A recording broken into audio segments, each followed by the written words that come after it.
Seydina Linfal, merci. Demain, un autre sujet sur les OMD. À cet instant du journal, la lecture du communiqué du Conseil des ministres de ce mercredi 17 septembre. À la lecture, Alassane Cissé.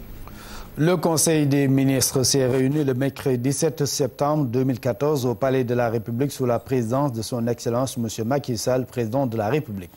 Abordant le premier point de sa communication relatif à la préparation de la rentrée scolaire 2014-2015, le chef de l'État a lancé un appel à tous les acteurs du système éducatif pour que l'année se déroule dans la sérénité, facteur de consolidation d'une école de la réussite et de l'excellence. À cet égard, il a exhorté le gouvernement à œuvrer sans relâche pour le renforcement du dialogue social inclusif dans le secteur éducatif, notamment avec les syndicats d'enseignants. Il a ainsi demandé au Premier ministre de veiller au respect des engagements conclus par l'État avec les syndicats d'enseignants et à la bonne application du protocole d'accord signé avec le grand cadre des syndicats d'enseignants le 17 février 2014, tout en garantissant aux élèves des enseignements et apprentissages de qualité. Le chef de l'État a par ailleurs engagé le gouvernement à hâter l'exécution du programme de construction et de réhabilitation des infrastructures scolaires afin d'atteindre l'objectif de 0 abri provisoire à l'horizon 2017. Abordons le deuxième point de sa communication axée sur la nouvelle dynamique de modernisation de notre système éducatif. Le chef de l'État est revenu sur les assises nationales sur l'éducation engagées le 28 août 2014 dans le cadre de la construction d'une nouvelle école de la République orientée vers le renforcement continu et soutenu de la culture scientifique, technique et technologique. Il a réaffirmé à cet égard la priorité spéciale qu'il accorde à la formation professionnelle dans le renouveau du système éducatif sénégalais à travers notamment la création dans les plus brefs délais de nouveaux lycées professionnels spécialisés sur l'étendue du territoire national. Au demeurant, il a demandé au gouvernement de mener des actions résolues pour accélérer le processus de modernisation des écoles coraniques à travers le projet d'appui à la modernisation des Dara lancé depuis novembre 2013 avec un financement de la Banque islamique de développement de 10 milliards de francs CFA.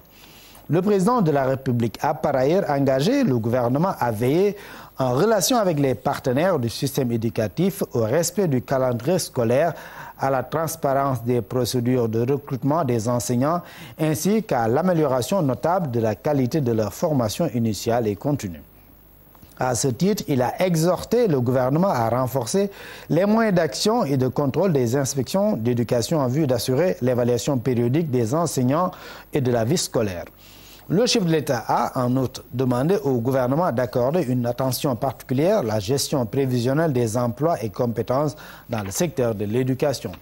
Le président de la République a exigé du gouvernement de prendre en considération l'impératif stratégique d'adapter les curricula d'éducation et de formation aux opportunités de développement de l'économie numérique tout en insistant sur la mise en œuvre d'un plan national d'intensification de l'informatisation des établissements scolaires. Abordant le point de sa communication consacrée à la promotion de l'alphabétisation et des langues nationales, le chef de l'État a réaffirmé son option fondamentale de considérer ces deux domaines comme piliers durables de l'adaptation de notre système éducatif aux enjeux de la mondialisation et à nos réalités socio-culturelles. Dans ce cadre, il a encouragé l'État à poursuivre les efforts de codification de nos langues nationales et à soutenir la recherche linguistique. Dans sa communication au Conseil, le Premier ministre a fait le point sur l'état d'avancement du Millennium Challenge Compte MCA concernant les travaux d'aménagement de la cuvette de Ngalenka à Podor déjà achevés ainsi que ceux de la zone du Delta qui seront finalisés en fin juillet 2015. Les travaux de construction du pont de Nyoum dont la réception provisoire est prévue au début du mois d'octobre 2014, de la réhabilitation de la RN6 qui seront réceptionnés en janvier 2015, de construction du pont de Kolda qui seront achevés en fin 2014 et de ceux de l'axe Tanaf-Kolda et Kolda-Kunkane qui seront finalisés au plus tard en juin 2015.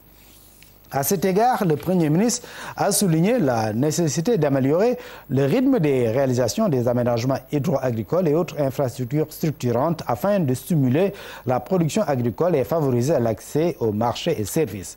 À ce titre, le Premier ministre a réaffirmé l'engagement du gouvernement à prendre toutes les dispositions idoines pour mobiliser sur le budget national les fonds de contrepartie permettant de financer les projets de réhabilitation des routes et de garantir l'achèvement des infrastructures, notamment celles prévues dans le MCA.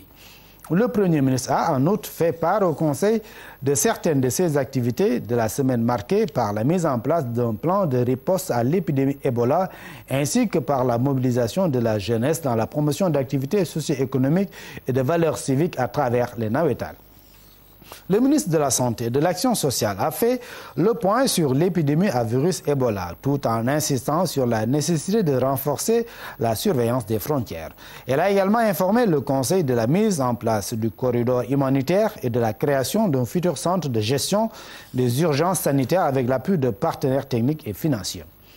Le ministre des Affaires étrangères des Sénégalais de l'extérieur a informé le Conseil sur l'état des préparatifs du 15e sommet de la francophonie qui sera précédé de la conférence ministérielle francophone les 26 et 27 novembre 2014.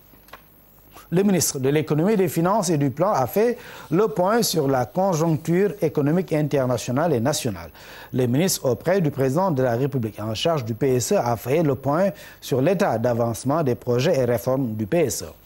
Le secrétaire d'État au Sénégalais de l'extérieur a informé le Conseil des mesures envisagées en faveur de nos compatriotes vivant à l'étranger, notamment en matière de confection de cartes consulaires et de délivrance de pièces administratives nécessaires à leur identification et à la préservation de leurs droits.